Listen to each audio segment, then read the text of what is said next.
پاکستان میں انتخابات کا ڈنکا بج رہا ہے۔ خیبر پختونخوا کے اندر انتخابات کس قسم کے ہوں گے، وہاں پر خطرات اور خدشات کیا ہیں، آپ کی یاد دہانی کے لیے خیبر پختونخوا کی آبادی 4 کروڑ 8 لاکھ ہے، رجسٹرڈ ووٹرز کی تعداد 2 کروڑ 7 لاکھ ہے، 1 کروڑ 16 لاکھ 93 ہزار مرد ووٹرز ہیں، 97 لاکھ 22 ہزار کے قریب خواتین ووٹرز ہیں۔ قومی اسمبلی کی اہم ترین نشستیں ہیں نمبر کے اعتبار سے 45، زیادہ نمبر نہیں لگتا آپ کو، لیکن جب حکومتیں بنیں گی اور جب جوڑ توڑ شروع ہوگی تو 45 نشستوں کا وزن آپ کو محسوس ہوگا۔ صوبائی اسمبلی کی نشستیں 115 ہیں۔ پاکستان کے 4 صوبوں اور گلگت بلتستان اور آزاد کشمیر سمیت ملا کر 6 علاقوں میں، جس کو پاکستان کی ریاست کہا جاتا ہے، کوئی حصہ ایسا نہیں ہے خیبر پختونخوا کے علاوہ جہاں پر دفاعی پالیسی، خارجہ پالیسی، اندرونی سیکیورٹی پالیسی، معاشی پالیسی اور تجرباتی سیاسی پالیسی آپ کو سر چڑھ کر بولتی نظر آئے۔ خیبر پختونخوا وہ واحد پاکستان کا صوبہ ہے جہاں پر یہ 5-6 فیکٹرز آپ کو اکٹھے ہوتے ہوئے نظر آتے ہیں۔ آرمی چیف عاصم منیر صاحب کا امریکہ کا جو دورہ ہے، اس کا بھی آدھا حصہ اس صوبے اور اس کے ساتھ افغانستان کے جو بارڈر لگتا ہے اس کے ساتھ متعلق ہے، تو آپ اندازہ لگا سکتے ہیں کتنا اہم صوبہ ہے۔ یہ بھی ایک یونیک فیچر ہے خیبر پختونخوا کا کہ یہاں پر تقریباً تمام سیاسی جماعتوں نے حکومتیں بنائی ہیں۔ یہاں پر پی ایم ایل این کی حکومت رہی ہے، یہاں پر پیپلز پارٹی کی حکومت رہی ہے، یہاں پر پی ٹی آئی کی حکومت رہی ہے، یہاں پر مذہبی جماعتیں جو ہمیں عموماً بتاتی ہیں کہ ان کے پاس کبھی حکومت نہیں رہی، انہوں نے بھی خوب حکومت کی ہے۔ تو پاکستان کے کسی صوبے کے اندر آپ کو یہ تمام فیکٹرز اکٹھے ہوتے ہوئے نظر نہیں آتے جو خیبر پختونخوا کے اندر ہے۔ اور اب بھی جب انتخابات کے حوالے سے سوالیہ نشان اٹھائے جا رہے ہیں تو ان کا براہ راست تعلق خیبر پختونخوا کے حالات سے ہے، چاہے وہ دہشت گردی ہو یا معاملات ہوں موسم کے۔ ہم نے آج خصوصی پروگرام ترتیب دیا ہے، red line election special Khyber Pakhtunkhwa کے اوپر فوکس کر رہا ہے۔ خیبر پختونخوا کی بات ہو تو جے یو آئی کو نہ بھولیے، اور جے یو آئی کی خیبر پختونخوا کے حوالے سے اگر بات ہو تو پھر حاجی غلام علی صاحب کو نہ بھولیے، گورنر خیبر پختونخوا ہیں۔ ان سے بھی ہم نے ملاقات کی اور ان سے جاننا چاہا کہ وہ گورنر ہیں، ان کے پاس تو تمام معلومات آتی ہوں گی کس قسم کے انتخابات ہونے جا رہے ہیں، کیا مسائل ہیں خیبر پختونخوا میں۔ تو یہ بتائیں کہ آپ کے صوبے میں انتخابات کا ماحول بنتا ہوا نظر آ رہا ہے آپ کو؟ اس وقت ہم سب اس کے حق میں ہے کہ الیکشن ہو، لیکن کبھی کبھی میں ہمارے جو چیف منسٹر وفات پا گئے ان کو بھی کہتا تھا، ان کو بھی کہا کہ یہ جو لا اینڈ آرڈر کی صورتحال ہے نا، اس کو بہتر بنانا بھی حکومت کی ذمہ داری ہے، کیونکہ ہمارے صوبے میں 2 قسم کے پرابلم جو پریکٹیکل فیس کرنے ہوں گے، وہ یہ ہے کہ ایک تو جیسے کہ مولانا صاحب نے لوگ کہتے ہیں، انہوں نے کہا کہ بعض علاقوں میں برف باری اور الیکشن یہ اس کو غلط طریقے سے لے گیا، لیکن پریکٹیکلی آپ اپنے کیمرے کے آنکھ میں دکھا سکتے ہیں کہ ابھی سے برف باری شروع ہے۔ دوسرا پھر ہمارے اپنے صوبے میں جو مرج ایریا ہے اور کچھ سیٹل ایریا، مثلا بنو میں اچھے حالات نہیں ہیں، لا اینڈ آرڈر کے حوالے سے، لا اینڈ آرڈر کے حوالے سے لکی مروت میں نہیں، وہ تو ہے ہی نہیں۔ لکی مروت سب سے برے طریقے سے متاثر، نمبرز بھی یہی بتا رہے ہیں۔ ہاں، لکی مروت اور اسی طرح پھر ٹانک، ڈی آئی خان اور کرم وزیرستان، یہ تو آپ ہر روز دیکھتے ہیں۔ تو ہمیں چاہیے کہ الیکشن ٹھیک ہے، سپریم کورٹ آف پاکستان کا حکم ہے، آئین بھی کہتا ہے، کافی لمبا کیئر ٹیکر سیٹ اپ جو ہے وہ مدت گزار رہا ہے، لیکن ساتھ ساتھ ہمیں ان کو بھی دیکھنا ہوگا اور جتنی بھی سٹیک ہولڈر ہے کہ وہ وقتاً فوقتاً مشاورت کریں۔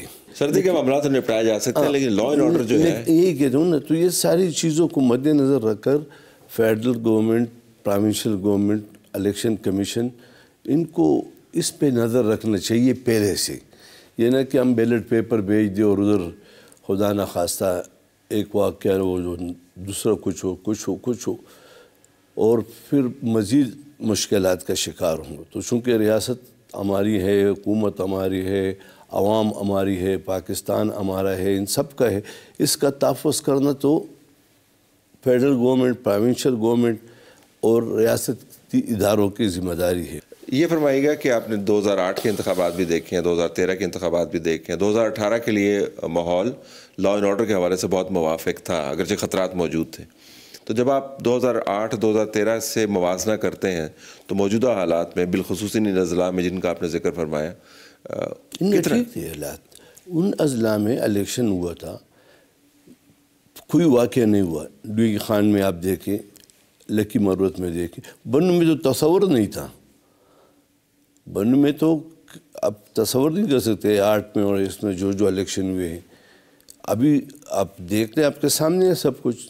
تو کوشش کرنی چاہیے، اور اس پہ میں پھر بھی چیف منسٹر صاحب سے بات کروں گا کہ وہ بھی تمام جتنے بھی ادارے ہیں ان سے رپورٹیں منگا لیں، اور اس کو مد نظر رکھ کر اقدامات کرنے کی ضرورت ہوگی. کیونکہ تو اگر یہ اقدامات نہ ہوئے نہیں تو یہ تو ریاست کی ذمہ داری ہے. اگر نہیں ہو سکتے، دیکھیں نا حالات جو ہے ریاست کی ذمہ داری تو ہر حالات میں یہ حالات کو پھر کنٹرول کرنا ہے. دیکھو یہ پھر صوبائی حکومت اور الیکشن کمیشن، یا صوبائی حکومت وفاقی حکومت اور الیکشن کمیشن کے درمیان معاملہ ہے. کیا یہ امکان ہے کہ جن اضلاع میں حالات ٹھیک نہیں ہیں ان میں انتخابات کو ایڈجسٹ کیا جائے اور باقی سارے میں کر دی جائے؟ آپ کے خیال میں یہ قابل عمل نہیں ہے؟ آئین میں اس طرح کی کوئی گنجائش نہیں ہے، لیکن بعض ملکوں میں ہے. آپ انڈیا میں دیکھ لیں. لیکن ہمارے ہاں تو اس طرح کی کوئی گنجائش بھی نہیں ہے، اور سیاسی جماعتوں سے بھی، چونکہ یہ سب سے پہلا جو ہے سیاسی جماعتوں کی مشاورت لازمی ہے. ہم کہتے ہیں کہ یار 2018 کے الیکشن، اس سے پہلے کے الیکشن میں تھوڑی بہت لوگوں نے الزامات لگائے. 18 میں تو 100% لوگوں نے لگائے پہلے دن سے کہ ہم اسمبلی کا بائیکاٹ کرتے ہیں، ریزائن کرتے ہیں، یہ کرتے ہیں. لیکن مشورت سے ایک فیصلہ ہو گیا. ہمیں چاہیے، ہم یہ کہتے ہیں کہ ایسے انتخابات ہو کہ کوئی اس پہ انگلی نہ اٹھائے. پاکستان تحریک انصاف کا یہ ماننا ہے کہ ان کو کیمپین نہیں کر رہے ہیں. آپ دیکھ لیں سب سے زیادہ جلسے وہی کر رہے ہیں، پھر کہتے ہیں ماحول نہیں ہے. تو میرے خیال میں ہم سب سیاسی جماعتوں کو ملک کی موجودہ معاشی اور سیاسی صورتحال کو مد نظر رکھ کر ہمیں آگے بڑھنا چاہیے. الزامات کو ہمیں چھوڑ دینا چاہیے. بالکل. آخر میں اگر پاکستان تحریک انصاف جلسے کر رہی ہے تو ان پر یہ ماحول اثر انداز نہیں ہو رہا جس ماحول کا آپ ذکر فرما رہے ہیں، جس کے اندر دوسری جماعتیں کیمپینز نہیں کر پا رہی، یا یہ ان اضلاع میں کر رہے ہیں؟ ادھر ابھی گئے نہیں، ادھر گئے نہیں. نمبر 1. سیکنڈ یہ ہے نا، ان کی قیادت نہیں ہے. یعنی لو لیول کی جو لوگ ہیں نا وہ نکلے ہیں. اس وقت مشکلات جو ملک میں خدا نخواستہ جس طرح شہید بے نظیر بھٹو کمپین کے دوران ہوئی تھی نا، تو اس طرح کے اگر خدا نخواستہ کوئی واقع ہو جائے تو پھر کیا کریں گے؟ یا کینڈیڈیٹس پر، ابھی تو کینڈیڈیٹ بھی اناؤنس نہیں ہوئے.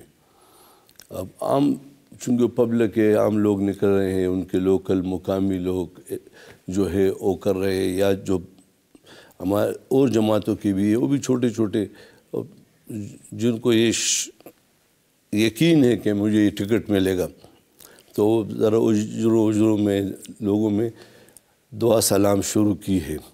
لیکن جب آپ بڑے کمپین میں جاتے ہیں، لیڈرز کو بلائیں گے، کینڈیڈیٹس کنفرم ہو جائیں گے کہ یہ ہے، تو پھر اس چیز کے خطرات کو مد نظر رکھ کر کہ اس کے لیے ہم نے کیا کرنا چاہیے، گورنمنٹ کیا کرے گی، وفاقی حکومت، باقی جو ہمارے ریاستی ادارے ہیں وہ سب چاہتے ہیں کہ الیکشن ہوں.